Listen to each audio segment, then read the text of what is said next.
Now, Senator Tim Kaine, Democrat of Virginia. He sits on the Senate Foreign Relations Committee as well as the Senate Armed Services Committee, and he joins me now. Senator, thank you so much for being with me tonight. And I just wanted to start, and I really want to dig into what can happen to end this war, but I want to start with this new reporting out today about the concerns in the White House about Iran striking military targets inside Israel. Is that something you've been briefed on, and are you concerned as well about that threat?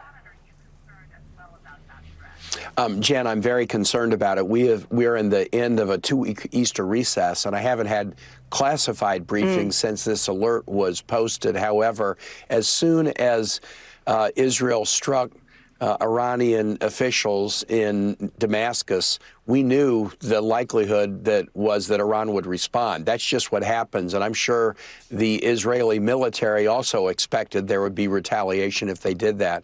This is a dangerous moment where we don't need more escalation. We're already seeing not only a war in Gaza, but Hezbollah attacks into Israel from the north, Iranian militias in Iraq and Syria taking action against Israel and U.S. positions, the Houthis firing missiles into the Red Sea.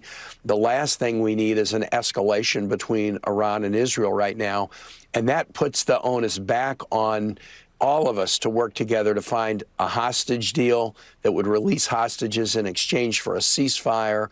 We could flood the zone with humanitarian aid into Gaza safely, and we would open up space for a discussion about an extended ceasefire, but also about what would the future be for Palestine. That we'll be back where we are right now if we don't meaningfully engage instead of just paying lip service to the notion that Palestinians have a right to an autonomous future.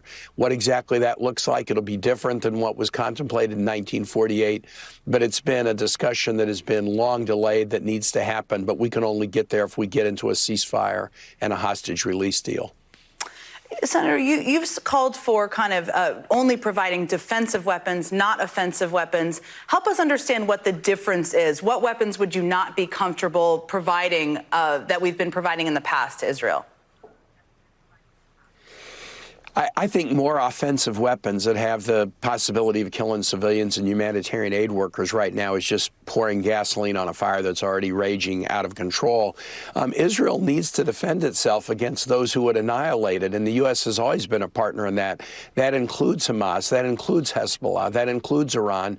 Systems that we have worked with Israel on in the past, like the Iron Dome system, which intercepts missiles and rockets fired at Israel, those are the kinds of things that we should be continuing to provide. I voted for defense aid to Israel in a supplemental package that passed in February. We're still waiting for the House to take it up. It also included humanitarian aid into Gaza. So I think there's plenty we can do that will make sure that Israel can defend itself against threats, including this serious threat from Iran. But I think more offensive weapons into this theater of war right now is only going to lead to more and more bad outcomes, not the de-escalation that we need to see. So let me ask you about the pacing, because this is one of the difficult decision-making topics, I think, if you're a senator on the committees you're on, if you're sitting in the White House. I mean, there could be an approach here, and I outlined this a little bit at the top of the show, where there's threats, they wait to see if there's progress, maybe they cut off individual weapon systems, as you remember the Obama administration did with Saudi Arabia in 2016.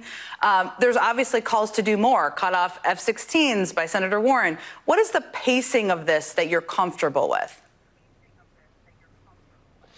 You know, Jen, actually, I think the pacing issue that's the most crucial issue right now is to see Israel dramatically increase the allowance of humanitarian aid into Gaza.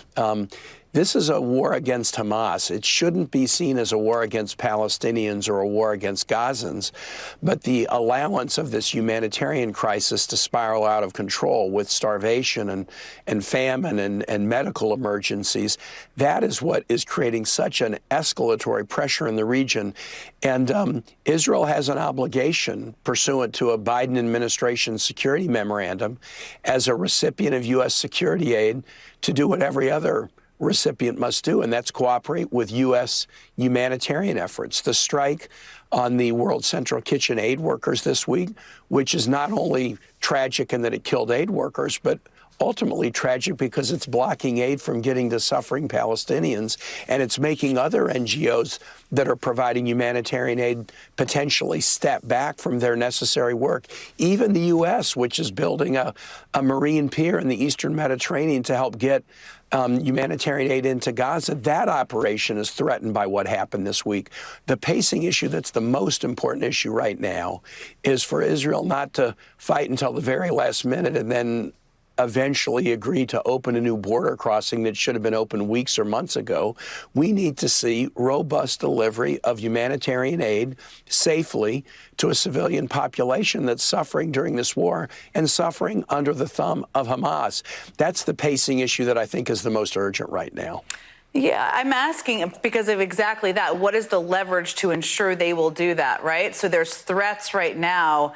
At what point do you think, is it if they don't provide additional humanitarian assistance more expansively, that you think there should be additional weapons systems cut off? I think these things all fit in together. I don't know that there's a, if A, then B. I don't think this is a math problem. This is a problem of human tragedy at a significant scale. The Hamas attack on Israel was horrific. The reason for the attack and the timing of the attack was partially to disrupt U.S.-Israel-Saudi normalization discussions that included a discussion about a future for Palestine. Hamas doesn't want a Palestine and Israel living side by side. So it's a very hard problem to solve to enable Israel to defend itself against those who are intent on its destruction, but protect all these innocent civilians who aren't part of Hamas, who are under the thumb of Hamas and don't deserve to suffer. So it's not a simple mathematical equation. I do think the president was firm in the conversation with the prime minister yesterday. The prime minister and his war cabinet scrambled and then said, OK, we'll open up the Erez crossing again. Way too late. This should have been done a long time ago. But with the opening of Kerem Shalom in December, with the agreement yesterday to expand humanitarian shipments into southern Gaza through Kerem Shalom, with the new opening of this border crossing, what we need to see is a dramatically increased pace of humanitarian aid to suffering Gazans, and to see that it can be done safely. What NGO is going to feel safe doing it after watching what happened to the World Central Kitchen staffers this week? And again, even this U.S. military operation, these are some troops that are deployed out of Virginia, Fort Eustis in Virginia, in charge of this marine pier operation. We knew when we announced it they might be in harm's way from Hamas, but after the events of this week, anybody doing humanitarian aid is going to wonder if they're in harm's way from the IDF. And so we've got to see a dramatic uptick in Israel allowing humanitarian aid to suffering people. And we come back on the Senate next week. We have a hearing with the Secretary of Defense and the Armed Services Committee, with the USAID Director and the Foreign Relations Committee. This topic is going to dominate Congress as soon as we get back on Monday.